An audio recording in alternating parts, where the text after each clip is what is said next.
এটা মুছে ফেলা খারাপ, এটা স্মরণ করা খারাপ, এটা দেখা খারাপ, এটা সমালোচনা করা খারাপ, এটা অবহেলা করা খারাপ।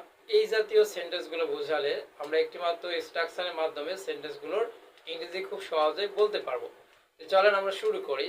স্ট্রাকচারটি হচ্ছে ইটস ব্যাড টু প্লাস ভার্বের present form. It's bad to plus ভার্বের প্রেজেন্ট ফর্ম। এটা মুছে ফেলা খারাপ, it's bad to remove. It's bad to remove. এটা দেখা খারাপ, it's bad to see. It's bad to see. এটা স্মরণ করা খারাপ, it's bad to remember. It's bad to remember. এটা সমালোচনা করা খারাপ, it's bad to criticise. It's bad to criticise. এটা অবহেলা করা খারাপ, it's bad two ignore. It's bad two ignore. খুব সহজে আমরা এই বাংলাগুলোর ইংরেজি জেনে ফেলাম।